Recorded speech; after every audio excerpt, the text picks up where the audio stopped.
लगता है हमारे आने से पहले ही आलिया यहाँ से भाग गई। उसे हमारे आने की भनक लग गई होगी। लगता तो ऐसे ही है। बड़ी आस पड़ोस में जाके पता करो इस आलिया के बारे में।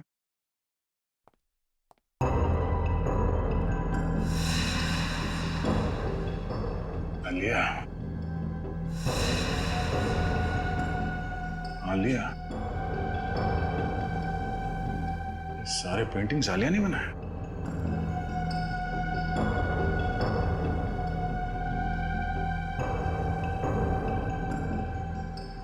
सर, मैंने पड़ोस के मकान में रहने वाली एक औरत से पूछा, वो भी आलिया को नहीं जानती।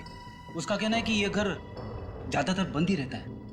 ओह, यहाँ भी कुछ नहीं मिला। आलिया की फोटो तक नहीं मिली यहाँ पे। एक बात समझ में नहीं आ रही है सर, अगर आलिया ताशा और मधु के साथ रहती थी तो फिर उसे इस घर की क्या जरूरत थी?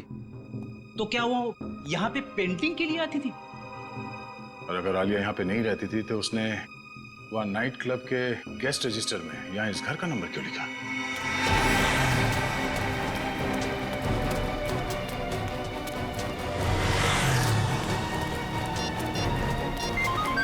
ताशा का फोन।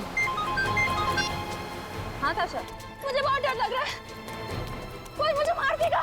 देखिए, आप डरिए मत, आप जहाँ पर हैं वहीं रुकिए, हम अभी पहुँच रहे हैं। हाँ, ठीक है।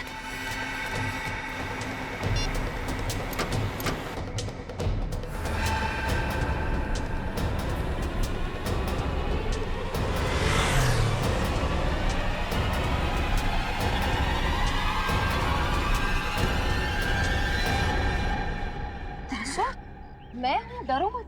अच्छा हुआ आप आ गए, अगर आप नहीं आते तो आज न जाने मेरे साथ क्या हो जाता। देखिए शांत हो जाइए, कुछ नहीं होगा आपको। आपको इतनी चोट कैसे लगी? चलिए हमारे साथ। कहाँ? हॉस्पिटल। और कहाँ? चलो। लेकिन अगर खूनी मुझे मारने के लिए वहाँ पे आ गया तो? घबराइए मत, कुछ नहीं होगा आपको। हॉस्पिटल में आपकी सुरक्षा का पूरा इंतजाम किया जाएगा। आइए, चलिए आइए। ड्रेसिंग का सामान लेके आओ। हेलो डॉक्टर साहब,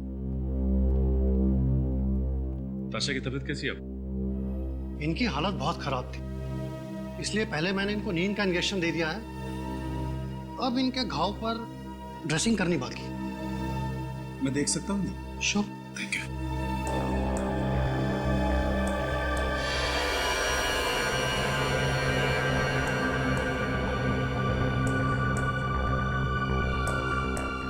सर लगता है आलिया ने हमला किया था ताशा पर। नहीं सचिन, मैं दावे के साथ कह सकता हूं कि ये चोट आलिया की वजह से नहीं आई है, ये चोट ताशा को खुद की वजह से आई है। मतलब मेरे को समझा नहीं। सचिन, या तो ताशा ने अपने आप को किसी चीज से मारा है या फिर कोई और वजह है, जैसे ये कहीं गिर गई या ताशा गिरी या फिर ताशा को गिराया गया, ये तो ताशा के घर जाने के बाद ही पता चलेगा कि इस घाव की वजह क्या है। अच्छी तरीके से तलाशी लो घर की।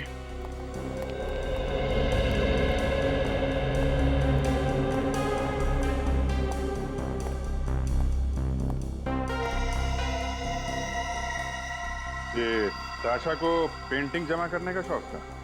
Yes sir. सर ये देखिए, क्या है इसमें? ताशा के पेंटिंग स्कूल के सर्टिफिकेट्स हैं, लेकिन किसी भी सर्टिफिकेट में डी ग्रेड से अच्छा ग्रेड नहीं मिला है। इसका मतलब ताशा कुछ खास पेंटिंग्स नहीं बनाती थी। सर, ताशा की मेडिकल रिपोर्ट्स और ये डॉक्टर का प्रिस्क्रिप्शन। और सर शायद ये दवाइयाँ भी ताशा की हैं। Doctor Shekhar psychiatrist? ताशा को दिमाग की बीमारी थी। डॉक्टर शेखर से मिलना पड़ेगा। डॉक्टर शेखर, आपकी एक पेशेंट है, मिस ताशा, याद है आपको? ताशा? बिल्कुल, लेकिन बात क्या है? कुछ प्रॉब्लम है उसे? ऐसा ही कुछ समझ लीजिए डॉक्टर साहब। वैसे डॉक्टर साहब, ताशा को बीमारी क्या है? Split personality disorder. एक ही इंसान में दो रूप। पिछले 1 साल से मैं उसका इलाज कर रहा हूँ और बीच में उसकी हालत काफी अच्छी होने लगी थी, लेकिन लेकिन क्या डॉक्टर साहब? पिछले 3 महीनों से उसका मानसिक संतुलन कुछ ज्यादा ही बिगड़ता जा रहा है। उसे फिर से दौरे पड़ने लगे हैं और वो अपने आप को आलिया समझने लगी है। क्या? आलिया? जी हाँ, ताशा का काल्पनिक रूप। क्या मतलब आलिया नाम की कोई लड़की है ही नहीं? ये ताशा की कल्पना है? जी हाँ। डॉक्टर साहब, आप कह रहे थे कि पिछले 3 महीनों से ताशा की हालत और भी खराब होती जा रही है। क्यों? यही तो मुझे भी समझ में नहीं आ रहा है, क्यों? क्योंकि ताशा पिछले 3 महीनों से वही दवाइयाँ खा रही है जो पिछले 1 साल से खाती आ रही है। तब तो डॉक्टर साहब ये भी मुमकिन है कि आप गलत दवाइयां देकर ताशा की बीमारी का फायदा उठा रहे हैं। भला मैं अपने पेशेंट के साथ ऐसा क्यों करूंगा? मैं डॉक्टर हूँ, कोई क्रिमिनल नहीं। डॉक्टर साहब, अगर आपकी दवाई खाकर ताशा की तबीयत खराब हुई है तो आपकी तबीयत खराब होने में भी ज्यादा वक्त नहीं लगेगा।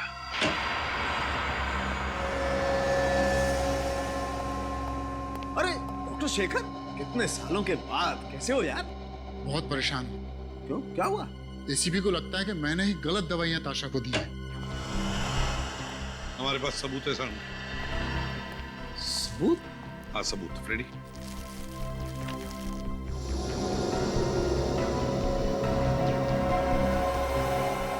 ये दवाइयां हमें ताशा के घर से मिली और ये सारी दवाइयां डॉक्टर शेखर ने प्रिस्क्राइब की है। लेकिन बॉस, जो व्यक्ति स्प्लिट पर्सनैलिटी का शिकार होता है उसे यही दवाई दी जाती है। इसमें कुछ गलत नहीं किया इसने। मान लिया ना सालुंखे, मगर मुझे शक है कि इन कैप्सूल्स में कुछ और ही है। ऐसा कैसे हो सकता है? चेक कर ले। ठीक है, मैं चेक करता हूं।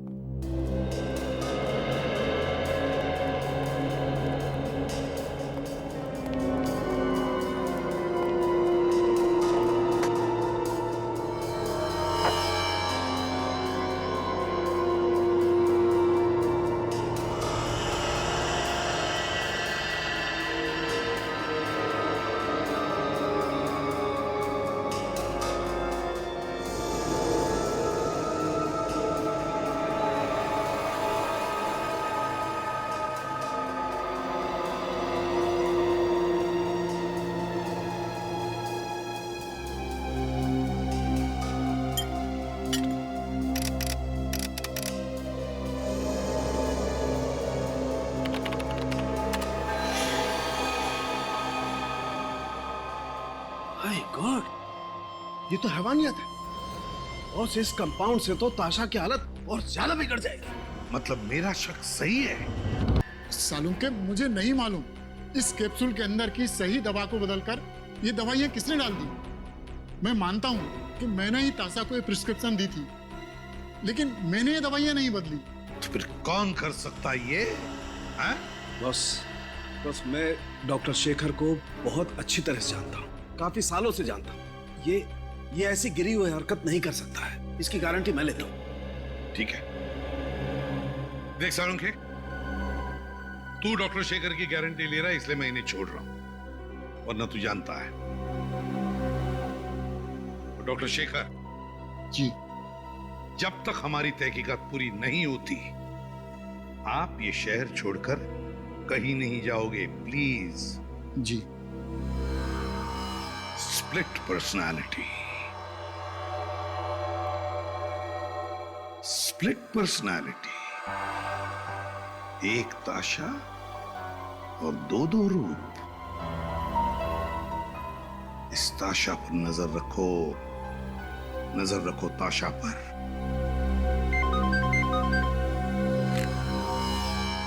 एसीपी प्रद्युमन, क्या?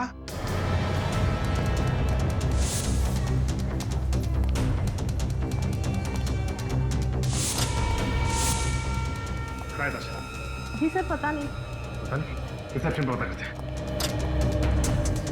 डॉक्टर साहब, ताशा कहाँ है? वो अचानक से कहीं चली गई, इसीलिए मैंने आपको फोन किया। अचानक कहाँ गायब हो सकती है? आप में से किसी ने देखा उसे? सर मैंने देखा है, ताशा काले रंग के कार में बैठकर चली गई। ठीक है, पार्किंग लॉट से उस गाड़ी वाले का नंबर लेते हैं। शायद ताशा जिस गाड़ी में से भागी वो गाड़ी कहाँ पर है, कुछ पता चला? नहीं सर, हाईवे पुलिस या चेकपोस्ट से अभी तक कोई खबर नहीं आई। कोई तो है जो ताशा की बीमारी का फायदा उठा रहा है। और सर ये जो कोई भी है ताशा के बहुत करीब है और उसे अच्छी तरह से जानता है। हाँ एग्जैक्टली। सर ताशा जिस गाड़ी में से भागी है उस गाड़ी का पता चल गया सर। वो गाड़ी उसी के नाम पे रजिस्टर है। गाड़ी ताशा के नाम पर ही रजिस्टर है, तो फिर खूनी शायद उसी गाड़ी में ताशा को लेकर गया होगा। वैसे भी सर खूनी गलत दवाइयां देके ताशा को सम्मोहित कर रहा था और उसी की बात सुनकर ताशा हॉस्पिटल से भागी भी होगी। मगर कौन कौन हो सकता है ये? कौन कर सकता है ये सब? नहीं ये सुदेश तो नहीं? सुदेश? हाँ सुदेश, वही चित्रकार, वो पेंटर जो ताशा और आलिया को पेंटिंग सिखाता था। सर वही जो ताशा की हमेशा तरफदारी करता रहता था। हाँ वही, ताशा के आसपास ही तो रहता था और वो ताशा की बीमारी के बारे में भी जानता था और ये भी जानता था कि ताशा अपनी दिमाग की बीमारी के लिए इलाज करवा रही है। सचिन एक काम करो, उस डॉक्टर को फोन करो जो इलाज करा रहे हैं। सर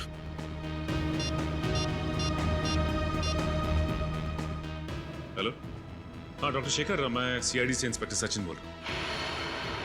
अच्छा ये बताइए कि ताशा जब आपके यहाँ इलाज के लिए आती थी तो क्या वो अकेली आती थी या साथ में भी कोई आता था? अच्छा ठीक है, थैंक्स सर। हाँ ताशा के साथ हमेशा सुदेश आता था। सुदेश, सुदेश। हेलो एसीपी प्रतिमा, पता चल गया कहां पर है गाड़ी? Thank you. ताशा की गाड़ी का पता चल गया। गाड़ी जीबी गेस्ट हाउस पर खड़ी है। GB guest house. तुम क्यों हॉस्पिटल से मुझे यहाँ लेकर आए हो? क्या चाहते हो तुम?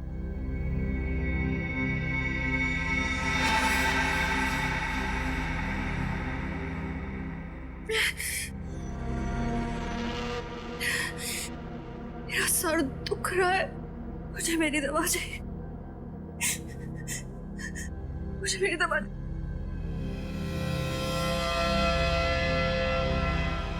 मेरी दवा, मेरी दवा।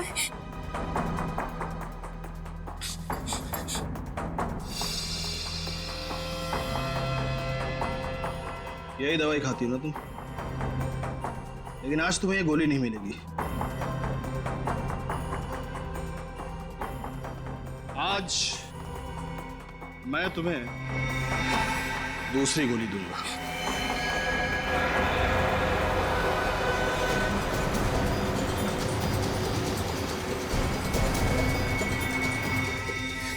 मुझे मत मारो, मुझे जाने दो प्लीज। मुझे जाने दो, नहीं तो मैं तुम्हें सीआईडी को सब कुछ बता दूंगी। इसीलिए मैं तुम्हें मारना चाहता हूं, क्योंकि तुम सीआईडी को सब कुछ बता दोगी।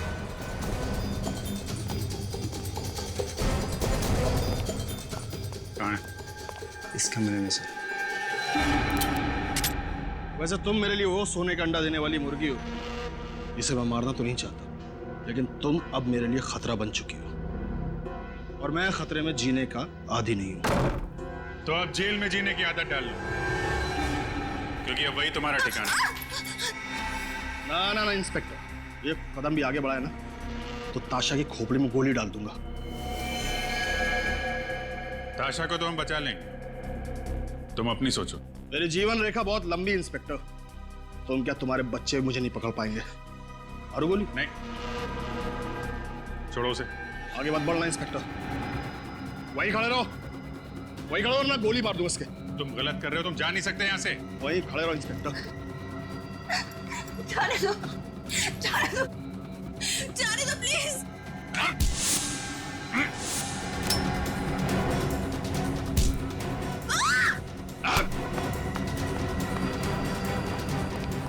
कहाँ गया? उधर गया सर। पकड़ो उसे। सर ठीक है, यस हॉस्पिटल लेके चल जल्दी।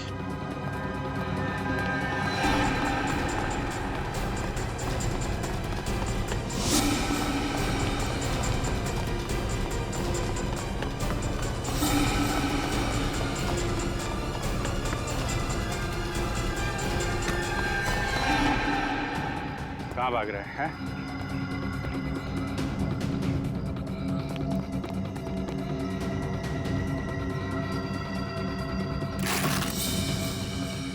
आगे मत बढ़ना, आगे मत बढ़ना वरना सर फोड़ दूंगा। आगे मत बढ़ना।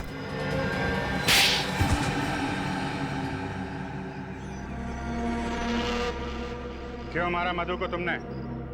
क्योंकि वो मेरा राज जान गई थी। कैसा राज? यही कि मैंने ताशा की दवाई बदल दी थी, जिससे उसकी बीमारी कम नहीं होगी बल्कि और बढ़ेगी। ऐसा करने की वजह? ताशा का दूसरा रूप आलिया, जिससे मुझे फायदा था। ताशा जब आलिया के रूप में आती थी तो बहुत अच्छी पेंटिंग करती थी।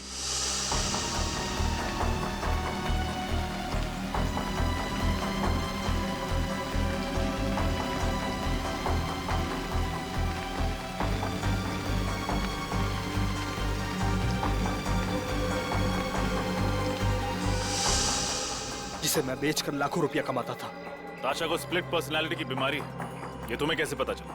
एक दिन उसके सर में दर्द उठा और मैं उसे डॉक्टर के पास लेकर गया। तब मुझे उसकी स्प्लिट पर्सनालिटी के बारे में पता चला। लेकिन ताशा को तुम पे शक नहीं हुआ? नहीं, बिल्कुल नहीं। ताशा को मैंने यकीन दिला दिया था कि मधु आलिया उसके साथ रहती है। बहुत लंबी जीवन रेखा है ना तुम्हारी। काफी लंबा समय गुजारना पड़ेगा तुम्हें जेल की सलाखों के पीछे। अगर फांसी नहीं हुई तो। तुम यहाँ क्या कर रहे हो? मधु प्लीज, मैं तुम्हारे बिना नहीं जी सकता। तुम मेरी जिंदगी हो मधु, अब तो मेरा विश्वास करो मधु। सॉरी नमित, लेकिन मैं तुमसे पहले भी कह चुकी हूँ कि अब हमारे बीच कुछ नहीं बचा है। तुम प्लीज निकल जाओ यहाँ से। अगर तुमने मुझे अपनाया नहीं तो मैं तुम्हें मार दूंगा, या फिर अपने आप को। धमकी? तुम मुझे धमकी दे रहे हो? डरपोक, औकात क्या है तुम्हारी? हाँ, जो करना है तुम कर लो, लेकिन मैं तुमसे दोबारा रिश्ता नहीं जोड़ने वाली।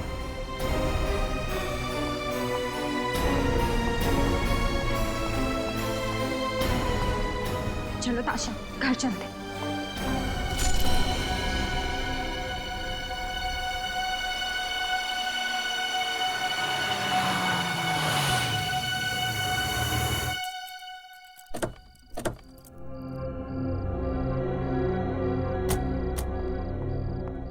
ये ले चाबी। चल यार, इतना मूड क्यों अपसेट करके रखा है तूने? मधु, मधु तू फिक्र मत कर, सब कुछ ठीक हो जाएगा। थोड़ा सब्र कर। मैं नमित की हरकतों से ना परेशान हो चुकी हूँ। ऐसा कैसे कर सकता है मेरे साथ?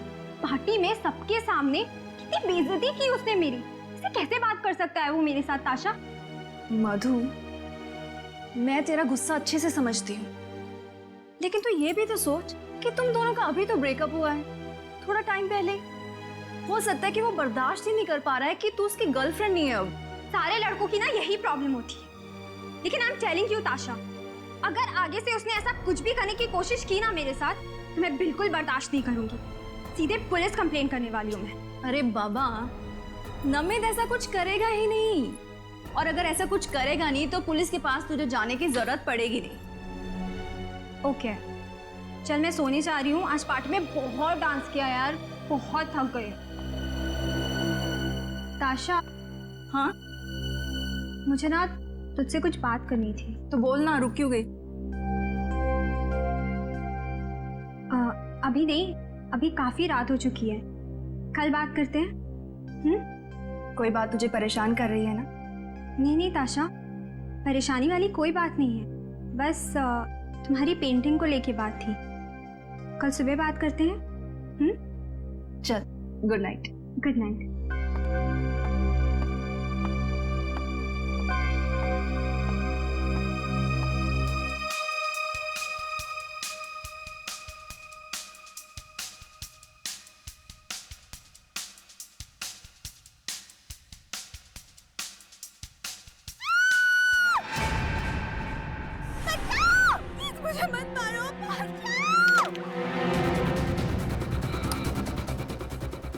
मधु, मधु, मत मारो मुझे, प्लीज मुझे मत मारो।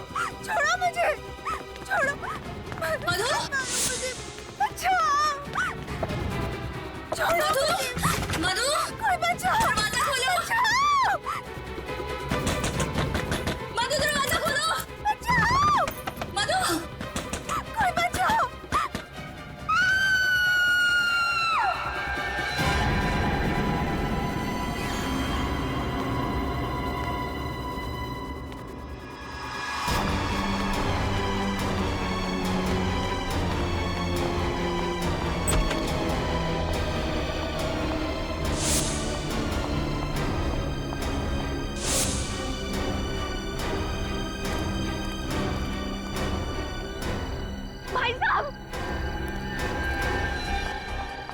भाई साहब क्या हुआ बहन जी, आप इतनी डरी हुई क्यों? प्लीज मेरी मदद कीजिए प्लीज।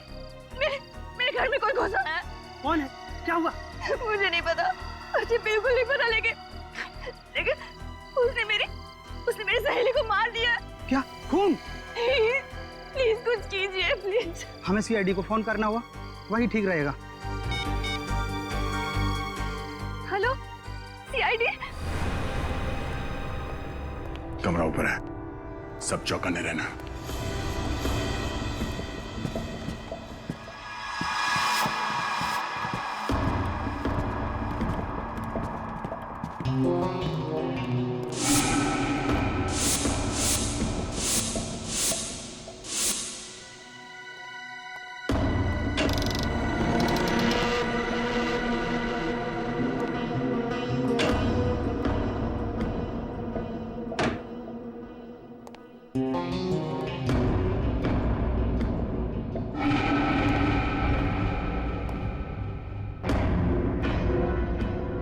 खिड़की और दरवाजा तो अंदर से बंद है। सर, यहाँ पे तो कोई दिख नहीं रहा। नहीं सर, अंदर कोई। कमरा साफ सुथरा है, कोई तोड़फोड़ या हाथापाई के निशान भी नहीं है। ताशा को अंदर बुलाओ। ताशा, हमें बताओ एग्जैक्टली यहाँ पे हुआ क्या था? मधु को मार डाला। ये मधु कौन है? मधु मेरी बहुत करीबी सहेली है। हम दोनों नाइट क्लब में पार्टी करने गए थे। 1 बजे के करीब घर लौटे और वो अपने रूम में चली गई और फिर उस पर किसी ने हमला किया। बाहर सिक्योरिटी गार्ड से जरा पूछताछ करो। ताशा, आपने हमलावर को देखा? नहीं, मैंने मधु के चिल्लाने की आवाजें सुनी और कि मैं उसको बचा नहीं पाई। पर यहाँ पे तो घर में कोई नहीं था, ऊपर कमरे में कोई नहीं था, कमरे में हाथापाई के कोई निशान नहीं, और मधु भी नहीं। मधु कहाँ गई? ये कैसे हो सकता है? मैंने खुद उसके चिल्लाने की आवाजें सुनी है। मेरा विश्वास कीजिए, मैं सच बोल रही हूँ। अच्छा, मधु पे हमला होने से पहले आपने किसी को घर में आते या जाते देखा? नहीं, मैं हेडफोन्स पहनकर म्यूजिक सुन रही थी। मैंने किसी को आते जाते नहीं देखा। और जब ये सब हुआ तब आप कहाँ थी? म्यूजिक सुनते सुनते मैं यहीं सोफे पर सो गई थी, लेकिन जब मधु के चीखने चिल्लाने की आवाजें सुनी तो मैं उसके कमरे की ओर दौड़ी चली गई, लेकिन दरवाजा अंदर से बंद था। दरवाजा बंद था? मगर जब हम अंदर गए तब तो कमरे का दरवाजा खुला था और कमरे में कोई भी नहीं था। ये कैसे हो सकता है? मैंने खुद उसके चिल्लाने की आवाजें सुनी, और अगर मधु कमरे में नहीं है तो फिर कहाँ है? अच्छा, आप दोनों के अलावा घर में कोई और भी रहता है? जी, एक लड़की और रहती है। कौन है वो और कहाँ है? आलिया। मैं, मधु और वो, हम तीनों रहते हैं। फिलहाल वो छुट्टियां मनाने के लिए मनाली गई हुई है। आपको किसी पे शक है? हाँ। किस पे? नमित पर। ये नमित कौन है? मधु का एक्स बॉयफ्रेंड। और उस पे शक की वजह? पार्टी में नमित और मधु का बहुत बड़ा झगड़ा हुआ था। नमित बहुत गुस्से में था। नमित कहाँ रहता, कुछ मालूम है आपको? जी, विंडफोर apartments, 10th floor.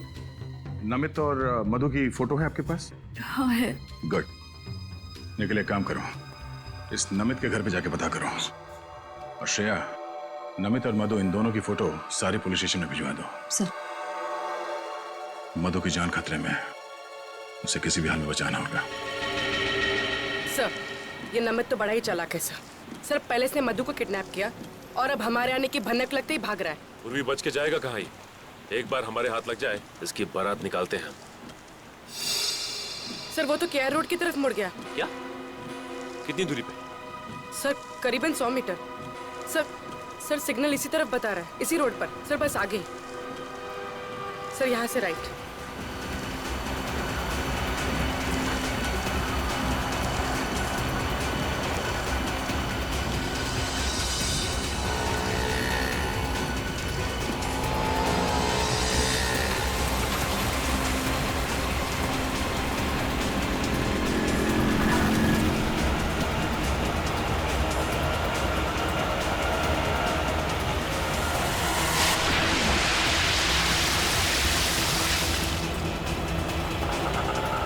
Sir, Namit इसी रिक्शा में।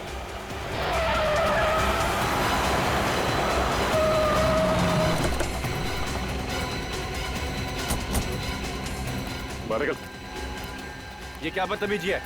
सीआईडी से हम लोग। बोल, मधु को क्यों किडनैप किया था? मधु मधु किडनैप हो चुकी है? कब ऑफिसर? अनजान बनने का नाटक बंद कर। मधु तेरी गर्लफ्रेंड थी ना? बता, कहाँ छुपा कर रखा उसे? हाँ मेरी गर्लफ्रेंड थी, लेकिन मैंने उसे किडनैप नहीं किया। तो फिर उसको पार्टी में चाकू दिखाकर धमकी क्यों दी तूने? बोल। हाँ लेकिन मेरा विश्वास करो, मैं उससे सच्चा प्यार करता हूँ। हमारे बीच कुछ गलतफहमी हुई थी। और इसी गलतफहमी की वजह से तूने उसे किडनैप कर लिया। बोल, कहाँ छिपा के रखा है उसे? और उसके घर क्यों गया था तू? हाँ मैं गया था, पिछले दरवाजे से गया था उसे समझाने के लिए, लेकिन वो घर पे नहीं थी। तो फिर चोरी से उसके घर में घुसने की क्या जरूरत है? पीछे के दरवाजे से? हाँ, क्योंकि ताशा मुझे पसंद नहीं करती है, इसके लिए मैं उसके सामने नहीं जाना चाहता था। तो ताशा ने तुझे देखा कैसे नहीं? घर के बाहर वो किसी आदमी से बात कर रही थी और मैं चुपके से निकल गया। मतलब तुम्हारे वहाँ जाने से पहले ही मधु गायब हो चुकी थी? हाँ सर, मैंने कुछ नहीं किया, मेरा यकीन करो। तो फिर तू भाग क्यों रहा था? मैं भाग नहीं रहा था, मैं तो मधु से मिलने नासिक जा रहा था, क्योंकि उसकी मम्मी डैडी नासिक में ही रहते हैं। आपको विश्वास न हो तो मेरे टिकट देख लीजिए सर।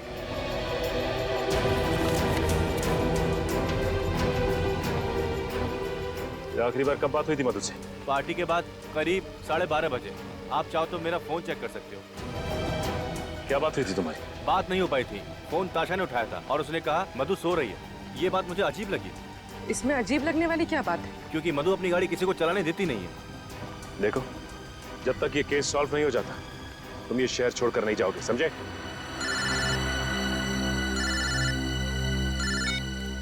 हेलो? हाँ,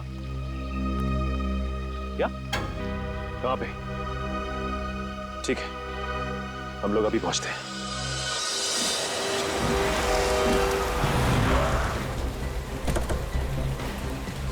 हेलो सर। आपने फोन किया था? जी सर। लाश कहाँ पे? सर इस तरफ। सर ये तो मधु है। पूर्वी, बड़ी बेरहमी से चाकू मारा गया इसे, खून अब तक बह रहा है। सर मैं आज इधर से निकल रहा था तो मैंने इस लड़की की लाश देखी सर। सर कितनी बेरहमी से मारा गया सर इसे।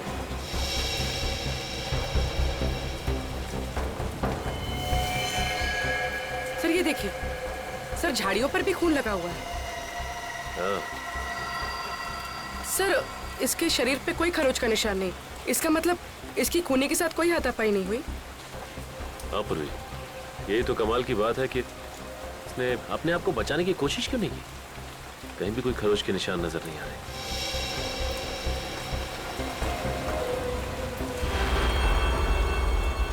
सर वो देखिए,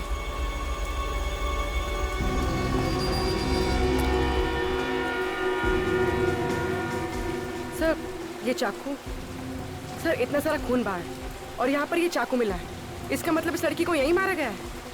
हो सकता है पूर्वी, ये चाकू तो आम चाकू है जो किचन में इस्तेमाल किया जाता है। सर हो सकता है खून ने ये चाकू मधु के घर से उठाया हो सकता है पूर्वी। एक काम करो, इस चाकू और लाश को फॉरेंसिक भिजवा दो।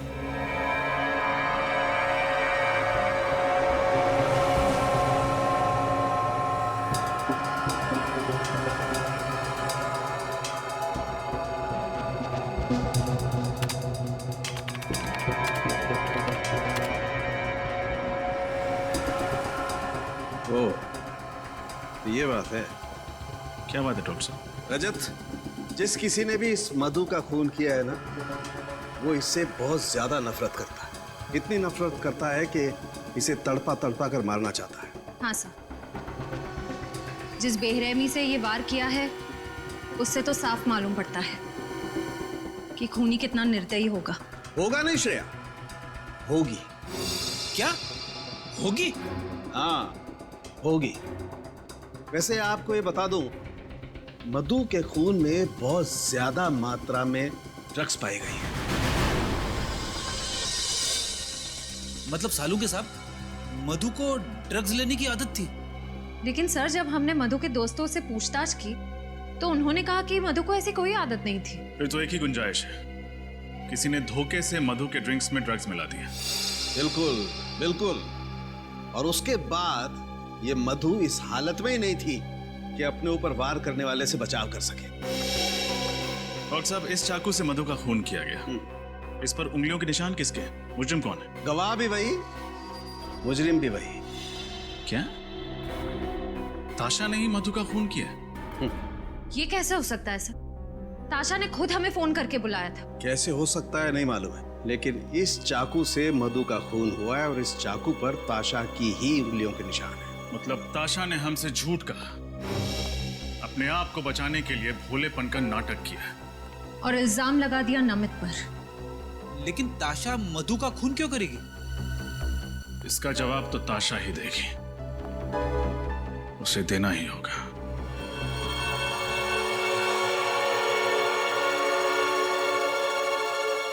ये सब क्या हो गया है? मधु को तो सब पसंद करते थे ना। सुदेश जी, मुझे नमित पर बहुत शक हो रहा है।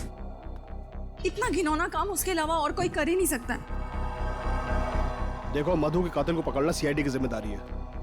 तुम अपनी जिम्मेदारी पे ध्यान दो ना। आर्ट एग्जीबिशन को कामयाब करना तुम्हारी जिम्मेदारी है, उस पे कंसंट्रेट करो, समझी? अरे, आप लोग यहाँ? कुछ पता चला क्या? हाँ, थोड़ा बहुत पता चला है, बाकी आपसे जानना है। आपकी तारीफ?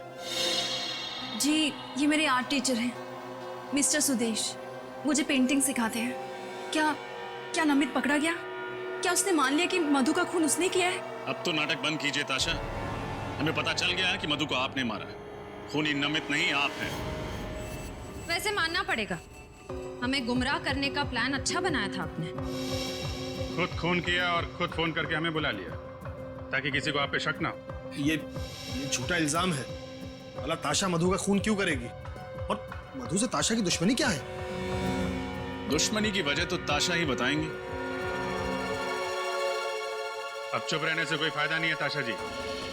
बताइए, क्यों मारा आपने अपनी सहेली को? मुझे यकीन नहीं हो रहा है, आप लोग मुझ पर शक कर रहे हैं। ठोस सबूत है हमारे पास। निखिल, ये वही चाकू है जिससे मधु जी का खून हुआ है। इस पर आपकी, ताशा जी, आपकी उंगलियों के निशान हैं। ये कैसे हो सकता है? मैं क्यों मारूंगी मधु को? आपको हमारे साथ सीआईडी ब्यूरो चलना पड़ेगा। बताओ ताशा, क्यों मारा तुमने मधु को? मैं कितनी बार कह चुकी हूँ आपसे, मैंने मधु को नहीं मारा है। मैं सच कह रही हूँ। ठीक है, अभी पता चल जाएगा तुम सच बोल रही हो या झूठ। श्रेया, चलिए। ये सब क्या है? कि आप लोग क्या कर रहे हैं मेरे साथ? आपका सच कितना सच है ये पता लगा रहे हैं। बैठिए।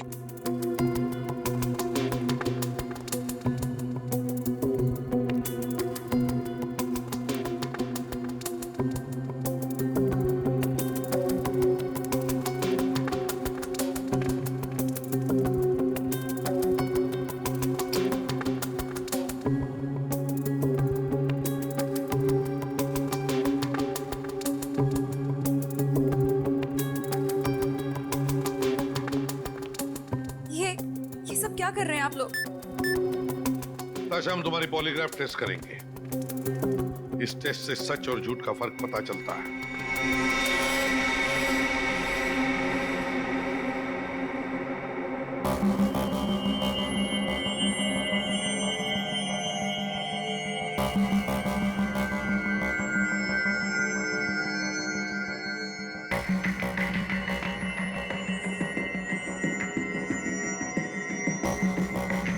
बताओ ताशा, क्यों मारा तुमने मधु को?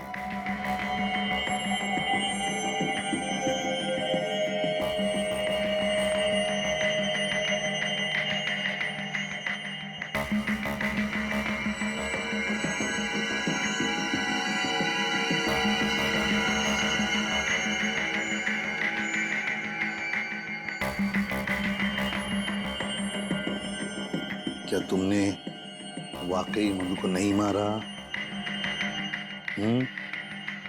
मारा या नहीं मारा?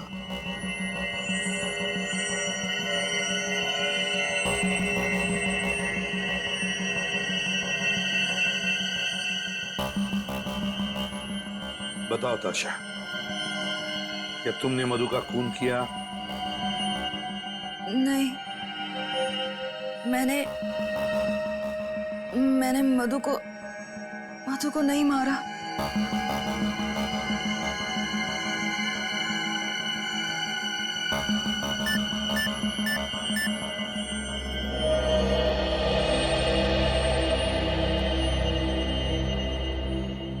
आश्रय, सर, ताशा सच बोल रही है।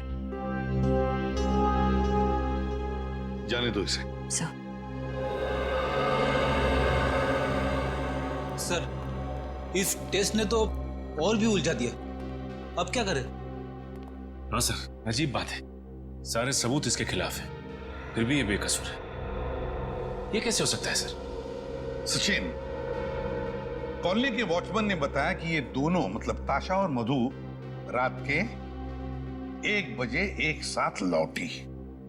हाँ सर, और ताशा ने हमें तकरीबन 1:30 बजे फोन किया। एग्जैक्टली। मतलब सर, ताशा के पास सिर्फ आधे घंटे थे मधु का खून करके वापस आने के लिए। ताशा ने फोन किया हमें रात के 1:30 बजे। अब मधु की लाश जहां पर मिली है वो ताशा के घर से 20 मिनट की दूरी पर मिली, तो आने जाने में ताशा को आने जाने में 40 मिनट लगने चाहिए। ये आने जाने में 40 मिनट? तो फिर सर, आधे घंटे में ताशा ने अपने घर से फोन कैसे किया होगा? एग्जैक्टली, आधे घंटे में फोन कैसे किया होगा, है ना? इसका एक ही मतलब है कि कोई तो है जो ताशा को फंसाने की कोशिश कर रहा है मधु के खून के जुर्म में। अब सर, अब आपको ऐसा क्यों लग रहा है? जरा सोचो फ्रेडी, सोचो। साळुंखे को मधु के खून में से ड्रग्स मिले हैं, तो हो सकता है कि उस पार्टी में मधु के ड्रिंक में किसी ने ड्रग्स डाले। सर, ये मुमकिन है, क्योंकि जिस रात मधु का खून हुआ उस रात ताशा और मधु दोनों पब से पार्टी करके लौट रहे थे। बस तो फिर सचिन, उस पब में जाकर पता लगा उस पार्टी में कौन कौन आया था और क्या क्या हुआ था।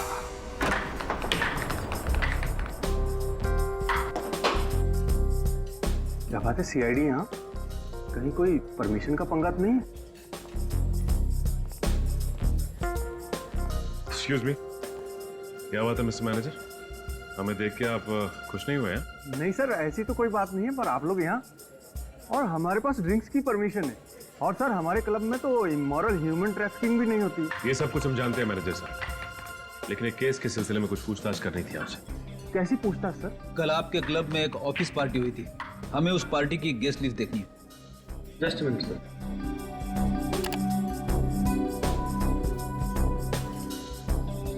ये लीजिए सर, ये उस पार्टी गेस्ट लिस्ट।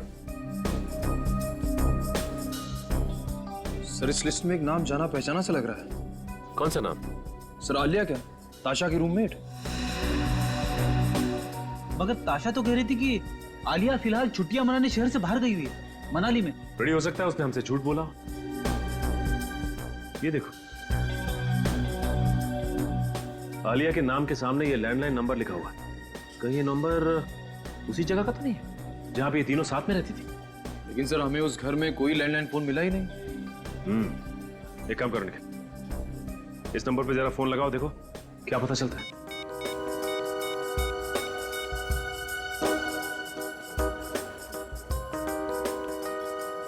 सर, ये नंबर सेवा में नहीं है। नंबर सेवा में नहीं है? कोई बात नहीं निखिल, टेलीफोन एक्सचेंज से पता करते हैं कि ये आलिया रहती कहाँ है।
है